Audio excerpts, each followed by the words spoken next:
saying, yeah, nice meeting you too. And then a week later, I'm going to write him a note and say, hey, I'm going to be in Farmington on Wednesday. I could either meet you at 10 in the morning or 2 in the afternoon. Is one of those good? And hopefully he'll pick one. And then we'll meet again and we'll have coffee. And we'll go right back to form again. And at some point he's going to say, well, what do you do for a living? I say, well, I've been in the insurance business for 30 years, but I got this little part-time thing in energy deregulation. Pays a lot of money for part-time work. But you know, I don't have much time today, but I'd like to know more about your kids. What does your boy and girl do? We're going right back to the subject. The only way he's going to get me to talk about Emmett in the first month is he says, okay, stop, enough of this. Tell me about what this is you do. Boy, I'm glad you asked. Because people are more excited about something they want than they are something you're trying to force on them. And if you'll just practice that method over and over, Steve just went on my friends list. A month from now, he's moving up the priority list, and I get to market to him using relationship marketing instead of burning it. And I've got 100 other people on my list, but he just became one of the hottest prospects. And then he'll introduce me to a few people, and one of them become way bigger than he was. And so next thing you know, they'll introduce me to Kenny Smith. That's how I met Kenny. I was doing a presentation in Galveston, Texas. There was about 9 of us there. Maybe the most. 9 of us. We got him there offering to buy his lunch. He doesn't pass on that. And afterwards, I did the presentation. Afterwards, Kenny and I went and sat at a table and just visited about our background. Frankly, what we did is we both played form on each other. Mm-hmm. And we left knowing, and we stayed in touch. It took him a few months to get in the business, but when he did, I was right there, knew the man, we had a relationship, and I was blessed to be able to start helping to mentor Kenny. So, y'all, let's hear from Pastor Kenny Smith, National Consultant. Everybody, Steve Thompson, give him a hand, everybody. Steve Thompson. You know, I like to piggyback on what Steve was talking about form. You know, talking about a little bit of cold market here. But one thing I want you to think about is option marketing with what Steve did. Did you notice how he asked, and when he asked the question, he asked with an option?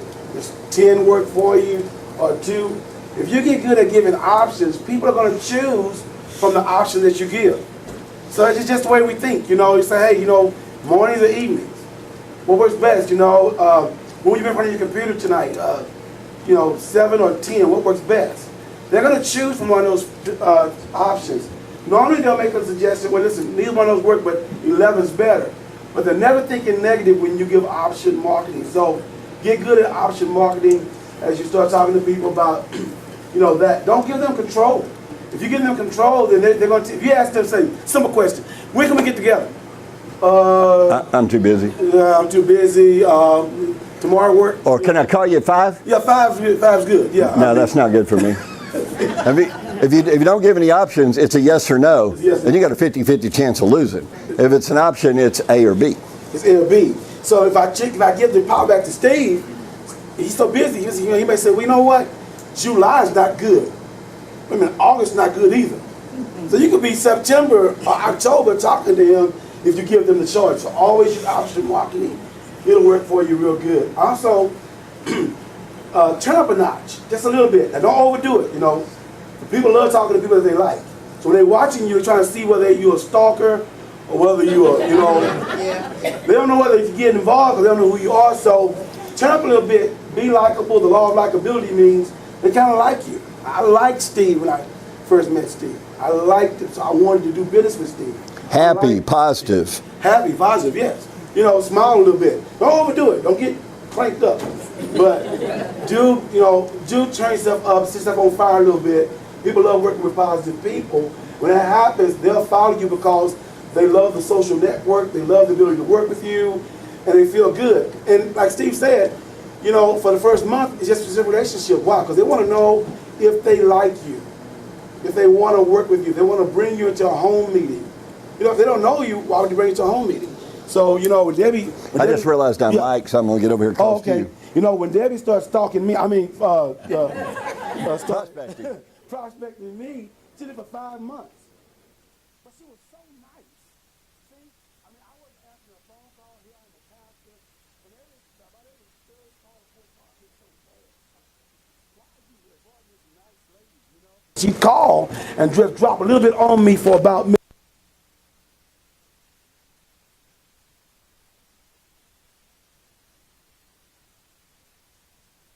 Never called me and said, hey, I know you're getting my messages. You don't want to have my phone call, then you're supposed to be a pastor. She didn't go all that. She just went really nice, and over time, I felt so bad. And I said, Debbie, hey, this is Kenny. Listen, I've been busy. But really, I've been caller IDing her. He was busy being broke. Yeah, busy being broke. Which Debbie says being busy is no excuse to be broke, right?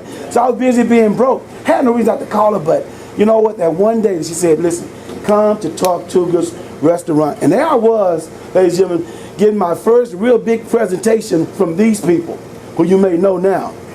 Now, at that time, it was October. So they really did. Month we started. Yeah, so really nobody was making much money at that point. But I was in the room, first presentation, Steve Thompson. You might know Steve Thompson? How about Philip Eckhart? Yeah. How about Chris and Debbie? Yeah. And how about Regina Gale? Those were the 5 people who were in the room showing me the ambit opportunity. Now, every one of them now have at least a yellow jacket, if not purple and blue. That's cool. And it still took him 5 months to join. So, you know, that's just what I want to share with you. Steve, Steve knows how to do it. I mean, I've always followed his mentorship, and I think everyone should, because here's somebody that knows how to build it from the bottom up. I want to teach about bottom-up leadership as opposed to top-down leadership. You want to always put your focus on the new person. So language like, let's get you paid works better than, hey, let's get me paid. Right?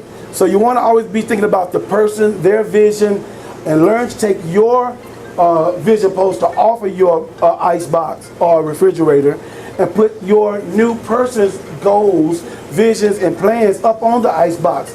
Why? Because if I help her, yes? Yeah, tell him I can't take that right now. He's trying to get it, that's right. So if you help her get, maybe all she wants is to get the car note paid. That's what she wants Ambit to do for her. Then you make that happen. You work with her not to get you an extra $20,000. That'll come. Work with her to get Ambit to pay her car note. Then move it up. Maybe Ambit will pay for the insurance on the car. See, small goals in the beginning is what they need to see. When they hear numbers like what Steve made, numbers like what other top earners are making, sometimes it seems too far off. Would you agree? Yes. It's like, well, it sounds good, but how do I get there? When you get there, a couple of hundred at a time. Before you become a millionaire, you're going to become a hundredaire. Then maybe a thousandaire. That'd be awesome, right? Then maybe 5,000, 10,000. It'll happen over time, but not overnight. It's good. Who's got the next question for us? Yes, sir. Yeah, we got consultants and prospects that I call, they seem interested, and I keep getting postponed, and I understand, you have this and you have that, but they don't. I say, if you don't want to do this, you can be my cup. No, I want to see it. But I just keep getting postponed, and that's normal life.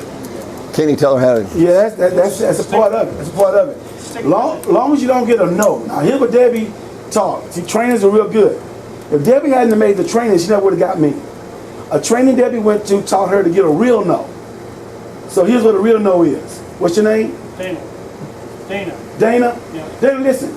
I don't like you. I don't like your family. Listen, man, don't you ever call me again. If you call me one more time, I'm going to call the cops on you for arrest. That's a real no. And then you call them. You do call them one more time. Just see if they're bluffing. Just to prove the bluff. So it's a part of it. As long as they don't give you a definite no, then keep following up. How often do you keep hitting them again? Okay, let me jump in on that. Every 3 weeks, a month? You want to always be persistent, but you must use timed persistence. Yes. So when I call you the first time, Dana, I call you today. If you have whatever excuse you have, I say, I end it with a smile. Hey, sounds like it's just not a good time for you, I understand, and I'm going to build my business. Is it okay if I circle back to you in a few days? Perfect. Yeah, okay. And then I'm going to call him back in 3 days. That's just my calendar. I like to call him back. And I put it on the calendar, 3 days. I call, hey, Dana, Steve, I called you 3 days ago. It was a bad time. Did I catch you at a better time? And he says, no, my wife is doing this, and I'm burning something in the oven, and my dog ate the homework, whatever it is. It doesn't really matter to me. He says, I say, you know what, Dana, it sounds like this is not a good time, and I don't want to be bugging you. I'm going to keep building my business. You know how to find me if you get interested in this. But is it okay if I check back with you next month, in about a month, just let you know how I'm doing? So I'm 1 day, 3 days, then I'm at a month. And then after a month, I'm going to say, can I check back with you in the next couple of months? And then can I check back in a couple of months more? The last person I personally sponsored a few weeks ago, I've been talking to them for 9.5 years. But we stayed good friends because I didn't say, look, idiot, I need you to take a look. What do you buy? Instead, I said, hey, man, sounds like it's a bad time for you. I kept dripping on him. And actually, in the end, I called him. I was on my way into Austin. I said, hey, Tim, hadn't seen you in a long time. I'm coming in a little while. You got time to have lunch? He said, yeah. I said, okay. He said, hey, while we're having lunch, he said, do you still do that ambient thing? And I said, no, man, ambient's what you have to take to sleep after you get in this business. And I said, yeah, I am. Why? He said, well, things hadn't worked out so much in my other business. I was kind of wondering if maybe I could do it. I said, man, sounds great, but we're pretty full up. I said, look, I'll see you at lunch. And we had lunch, and he literally had lunch with me, asked me a few questions, and followed me to my house, got on the laptop, and joined the business. I recruited him just like that in 9.5 years. And the moral of this is, you need them today. But you know what? You're going to need them next month, and in 6 months, in the year. And in a couple of years, you're going to be an executive consultant, and you need to start all over in your EC code, and boy, you're really going to need them then. Then you're like Kenny, you just made national consultant. Thank God all those people told you no, because you got a fresh list to go back to. And while you're going back to the fresh list, the best thing is the apology method. Tell them about that. Hey, people you've already called. Yeah, hey, listen, you know what? I want to apologize to you because, when I first came to you, talked to you about 6 months ago, you know what? I didn't really know much I know now. And right now, I'm learning more. I want you to forgive me and give me a chance to show it to you better. I really didn't know it at that time. But when we get together for coffee, something on me, I want to show it to you again. Is that okay? Most times they're going to say, hey, you know what? You were pretty bad last time. But you know what? We'll listen again today. Always take the blame off of them. Put it on yourself. People would love to see you do that. And they'll join your business. If not today, they'll join later. Yep, apologize. So your list never dies except for the people that say no. And out of every 100 people, 10 are going to say yes, 10 are going to say no, and 80 are going to say maybe. And you just stay on those maybes like we talked about in spatial, timed out persistence. And the no's you forget about, and the yeses you celebrate. Guys, welcome to the front. Good friend, national consultant Henry. Thank you. We still got national consultant Hanan Oxen Handler coming, but last I heard he was in Jersey moving about -6 miles an hour. So I'm not sure when he'll be there. So we're doing Q&A. So somebody just ask the next question and we'll pick somebody for it. Anybody got a question for us? Idea, something working or not working? Yes, ma'am. What book are you currently reading, and what top book would you recommend besides yours to read for us to read for personal comfort? I'll let you take it first. Okay, I think a good book to read in network marketing is, it's not quite a network marketing book, but Who Moved My Cheese? It's always a good book to read. It's a short read, and it talks about you got to keep up with what's happening and the changes that's taking place. That's one of the books I'd recommend as a read. I don't know what... Yeah, and I'm reading Relationship Marketing, View from the Top, and what it really takes to get there. It's a good book. Actually, I'm reading it again because I'm going to record it in audio version. There you go. Because a lot of people are asking me for a copy of audio, and I want to do it in my own voice, so if it's written by a redneck, it sounds like a redneck, right? But my favorite of those books really is the Cash Flow Quadrant by Robert Kiyosaki. You learn, and I use that in presentations sometimes. You have 4 quadrants up here. This is where you work for a living. You work for a boss, and you just get wages, and you do that the rest of your life and hope to survive. Then you got the quadrant down here. That is your boss. You're working for him, so he works too, but he's also getting paid on what you do. So your goal is to get here. But the next move up is to be a business owner. That's big time. The people that actually own the business, because the boss really works for them and all the employees work for him who work for them. And that's Ambit Energy. That's where we are. We're a business owner. So now, I mean, literally, these guys don't work for me, but I get paid on everything they do. And in some areas, they would say they work for me, right? You know? And the ultimate is the final quadrant, which where your money works for you, so you don't have to. That just requires you to get up here and make a bunch of money, and then you start stockpiling it down here, and pretty soon work is not important to money. So I read Robert Kiyosaki, Cash Flow Quadrant, in the business school. I understand that. Henry? Book? What book? Well, I'm not a big reader, but I'm right now reading this Entrepreneur by Josh Tolley. And it's a book kind of eyes open to me, because I am a man of faith and I'm a Christian. My passion is to share the gospel with everyone, where everyone to be saved, and that's what I want to share. But there's one problem. There's a lot of people who go out there and share the gospel. They're so broke. And a lot of people look at them and say, wow, you know, if you're so broke, you share this gospel with me, then I cannot benefit until I die. So right now I need to pay my rent, I need to pay my mortgage and pay my car payment. So can you teach me something I can use while still on earth? Instead of, you know, being happy up there, but I'm miserable right here. So, and that book really taught me something like, it's a shame if you call yourself a man of faith or woman of faith, but you are broke. So what happens if you can achieve time and financial freedom with this Ambit Energy vehicle, and then you can go out there and share people, say, look, I am financial free, time free, and debt free, and I am spiritual free too.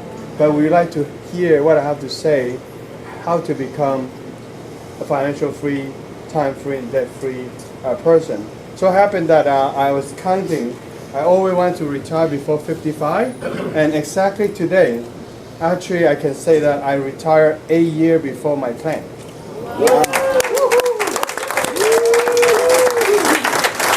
So, read that book if you really want to retire 8 years from now.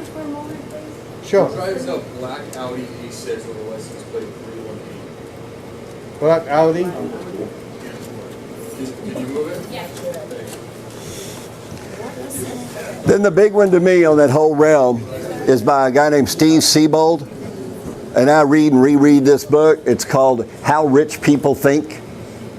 Brilliant book, written in an uplifting, happy way, so it doesn't bring you down. But he talks about years of research into the difference between how poor or middle class people think versus how wealthy people think. And he discovered that there are dramatic difference in how they think. And you know, like Napoleon Hill said, how you think, so it goes, you know. And if you're thinking poor, you're probably not going toward wealthy. So that was a big one for me to study how rich people think. Little things in there like middle class people buy things based on how it makes them feel. Yeah. My new car, my house, my clothes, how it makes you feel. Wealthy people buy things based on how it's going to affect their future wealth. Major dynamic shift. You know, it may still be a house or a car, but it has to be weighed out on what's that going to do to my wealth? Is it going to hold its value? Is it going to increase in value? You know, wealthy people focus on assets. Middle class people focus on liabilities. How much loan can I pay back? And wealthy people say, how can I increase my asset wealth? So that's a Steve Siebold book. I love that one and use it all the time. And I plagiarized it. I've stood up in front of it and said, Steve Siebold said. This is the thing about plagiarism. The first time I said, this is something Steve Siebold said. The second time you just say, I've heard it said. And the third time you just say, I say, because then it's yours. That's right. Next question. Yes, ma'am. What's the name of the book that Henry said? Oh, it's called Entrepreneur. Like the evangelist. Evangelical. Evangelpreneur. Entrepreneur. Called Josh Tolley. Hi, Denise. Hi. What is the first three things that each of you do with a new MC? Oh, good. I'll let Steve start. First thing I do is ask them to not do anything until they have a planning session with me. Very important. I say, I know you're excited, probably signed up at night after a meeting, you're excited, but you're going to try and go out and market this or test market. And you look, we're going to face a lot of rejection in this business anyway. You doing it without my help when you start, just going to skyrocket the rejection, and you're not long for this. So I've learned a bit along the way from a lot of other people. So what time do you get off work tomorrow? They say I get off at 5. I say, will you be done with supper by 6:30 or 7? Yes, okay, I'll be there at 7. I need 45 minutes out of your time. We're going to talk about how this business works, do some role playing, and make sure you're ready before you start talking to people. So if I'm going to work with you, promise me that first. And they say, okay. I say, second thing is, if you want to run, I'll run with you. If you want to walk, I'll walk with you when I have time. But if you decide to sit on the bench, I still love you, but I'm not going to sit with you on the bench. I'm building financial future for myself and my family and my friends, and if you decide it's not for you, love you to death, but I'm going to move on without you. For what I'm telling you is you've got to get straight in your head. The biggest thing changed in my career ever was about 12 years ago. I decided to quit spending too much time with the wrong people. I had all these people, I loved them to death, and I was dragging them like dead bodies trying to get them to do something. And it just doesn't work. And I finally gave up, and I start looking for people that want to run. And if I don't have runners, I look around for walkers and help them. But when I go by people on the bench, I just smile and wave and keep moving. So I tell them that up front. And then I end that by saying, in the first 30 days, I expect you to do everything my way. If I'm going to work with you and give you my time, you got to do it my way. If you want to innovate something, save that for later. Right now, we're going to follow my system. And if it's not successful for you, then you can go off and do it your own way. Do you agree to that? Is that fair? And they say, okay, okay, then I'll meet you tomorrow. Because if we don't get through that, I don't even have the planning meeting. That's right. Then when I have the planning meeting, first thing is we need to make a list. Because you can't make money without a written list. But I don't tell them to make a list. I get a pen and paper out and help them make a list. I may not get to 100 names in that session, but let's get the first 15, 20 names on there. And then I tell them, now, before we see each other again, I want you to have that list filled out to 100. And then I say, now we need to learn how to call people. So let's call the first one on the list. And on the first call, I'm going to tell them all I want. Kenny's my new consultant. I say, Kenny, Yes. all I want you to do is you call Joe. Okay. You're going to call Henry. Okay, yeah. Hey, you know Henry, y'all good friends, but I just want you to say, Henry, this is Kenny. I started a new business, and my mentor's on the phone. And then I want you to hush up and let me take it from there. I can do that. Okay. Ring, ring. Rain, Hey, Henry, what's up, man? cool, man. All right. Hey, Henry, listen. Hey, man, I got something a new business I just started. I'm really excited about it. I can't explain it, but my mentor's on the phone. Hold on a second. Here he is. I say, hey, Henry, this is Steve Thompson. Kenny just started a business with us, building a business in energy deregulation, and we're not trying to sell you anything. The problem is Kenny doesn't know what he's doing. He's a beginner, and my job is to train him. So he needs some guinea pigs, and he said you were a good enough friend that you'd be a guinea pig and let's test. So you got 4 or 5 minutes we can test with you? Yeah, sure. I appreciate that. Now listen, what I'm teaching Kenny to ask is how to ask a series of questions. The questions seem dumb, but play along with me on it and help Kenny out. Number 1, are you interested in making more money? Oh, yes. Who doesn't? I mean, that's a deal breaker for me if he says, not really. It's like, okay, well, training's over. We got to go. You know? He says, yes, I do. I say, okay, I got some dumber questions for you. How many people do you know that use electricity or natural gas? About everyone that I know. Yeah, most everybody. I know I told you they're dumb questions. Do you think they'd like to pay less and some of them even get it for free? Free? Are you serious? Yeah, I am. It sounds crazy, but if we have a company that can show you how to get paid for significant money for helping other people save on their utilities, and some of them even get it free. Again, we're not asking you to join, but would you go a step further and help Kenny by just watching a 5-minute video about this, how this works, and then just give him your opinion. Tell him if you think he's on the right track. Will you do that for Kenny? Just 5 minutes. Sure. Okay, good. Kenny, listen, that's the first step in your training. Before we go to the next step, I need you to stay on the phone with Henry, get him to his computer, type it in, and you listen with him while he hears that 5 minute. I can do that. Okay, Hey, thank you, Henry. Hey, go to the computer. Thank you, Steve. Hey, Henry, go to the computer. Type in www. Talk. Now, first call the new consultant ever made, 100% success. The guy agreed to go watch. Why? Because I showed him how. I didn't tell him to do it. I showed him how. 2 or 3 calls into it, I'm going to say, Kenny, I think you got this. Listen, I want you to ask the questions this time. But I'm going to be on the phone with you, so if you stumble or mess up, don't worry about it. Just laugh and tell him you're practicing just like I did. And if you stumble, just say, oh, hey, wait, let me get my mentor to help me. So I can do that. Now call Henry. Ring, ring. Yes? Hey, Henry, how's it going, man? Oh, good. Hey, listen, Henry, I just started a new business. I'm pretty excited about it. I'm new at it. I'm going to mess up. I need you to do a huge favor and just kind of play along with me because I need to practice. Okay? And I'm on the phone. I need practice, okay? Oh, okay. Okay, good. Listen, now right now, I want you to know that I'm excited about it, but I got a lot of people that's mentoring me that make a lot of money. But guess what? It's in the electricity and natural gas industry. A lot of money being made. But let me ask you a question. First of all, are you the kind of person that like save money, make money, or are you the kind of person that open to make an additional income? Well, it's all depends. It's legal or not. Yeah, it's legal, man. Okay, it's legal. And let me know, at this point, let's say Kenny is a true new MC, and he says, well, this company started in Dallas, and they're doing $100 billion a year. And I'm like, whoa, Kenny. Hey, man, I told you he's new. Let's go back now and tell him. And we just have fun with it and go back live and just correct it until he gets through it. 3 or 4 more calls. I know I'm messing up, but I'm new. I tell you, I'm new. I'm new, okay? But he's also not scared because I'm right there holding his hand. And after 5 or 6 or 7 calls, Kenny's ready. I said, Kenny, you need to make some calls on your own. And then I tell you what, I need to hear from you at least every 48 hours. If I don't hear from you every 48 hours to tell me, this is back to her question, to tell me what you did in the last 48 hours and what you're going to do tomorrow, then I'll think you're sitting on the bench. And you know my rule about the bench. Gotcha. So if you got time, call me every day, but don't let 2 days go by without it. Got it. Okay, well, today is Wednesday. I expect to hear from you by Friday. I'll do it. Gotta go. If I don't hear from him Friday, I'm going to call him Friday afternoon and say, Kenny, this is Steve. It's Friday. We had a commitment between each other. I promised to help you make money, but you promised to stay in touch. I know you've been working hard and you're dying to tell me about it.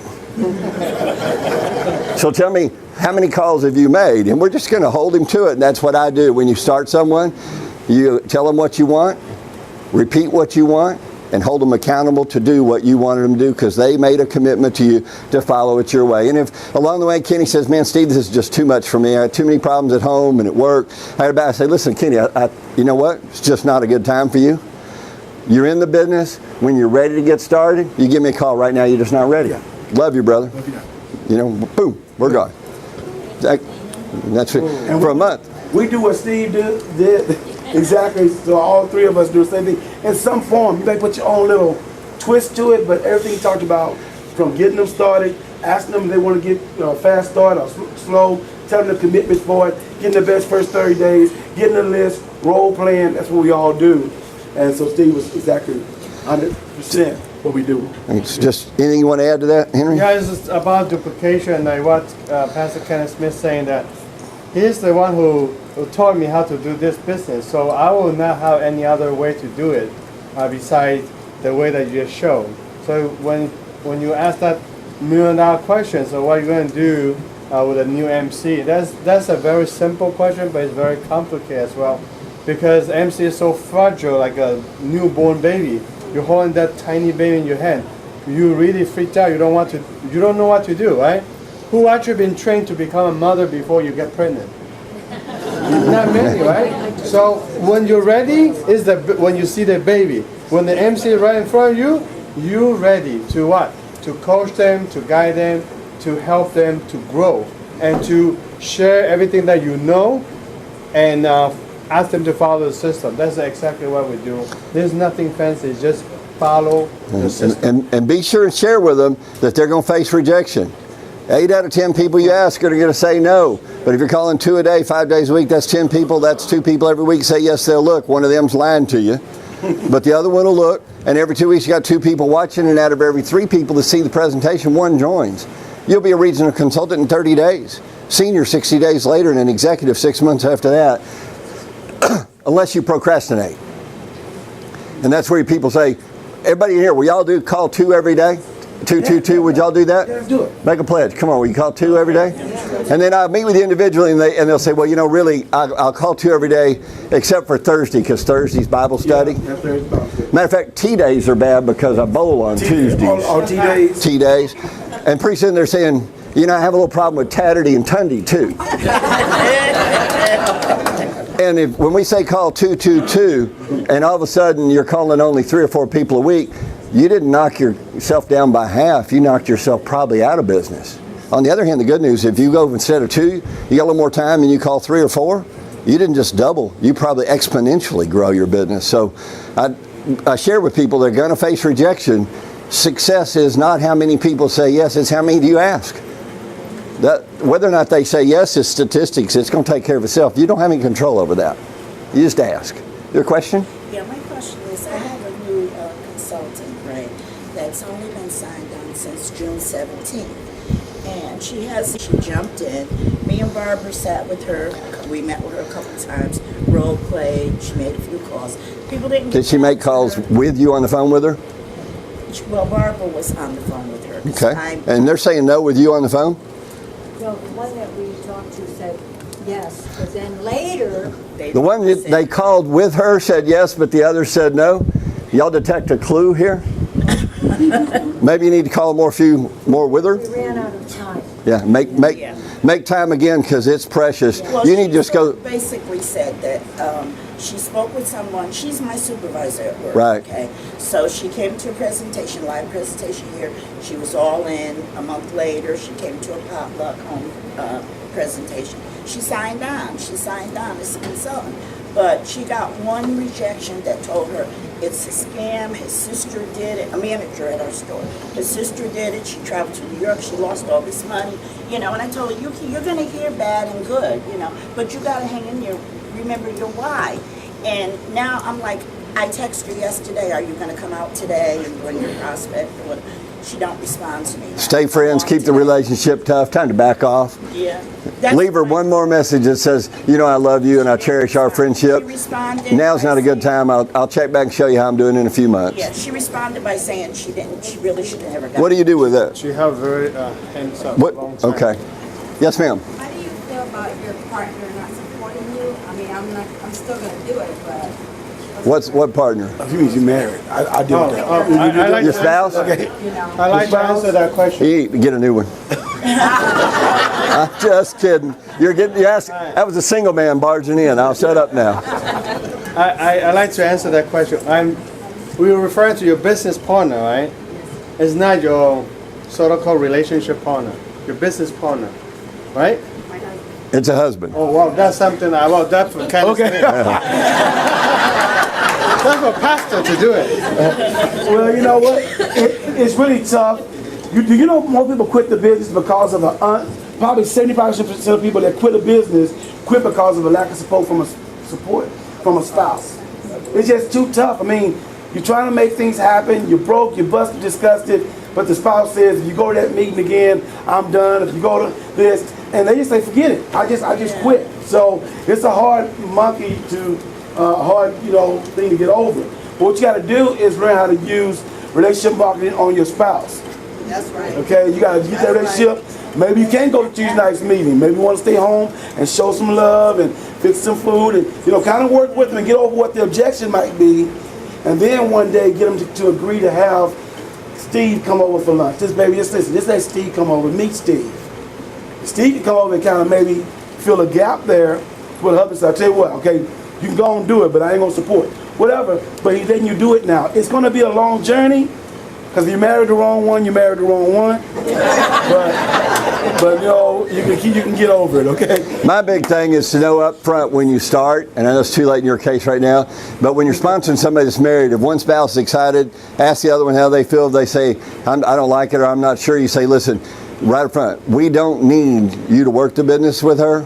We don't need you to do any work. We just need you to be politely supportive of her doing the work. Will you just be supportive about her doing it, let her do a little work, and then help her spend the checks? Will you do that? You know, I set that up front that I don't need a working spouse with you. Most of them don't have that.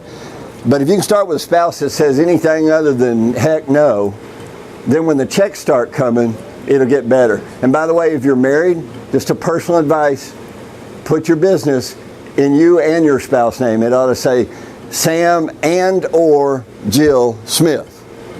Not Sam Smith, not Jill Smith, because you're cutting the other one out.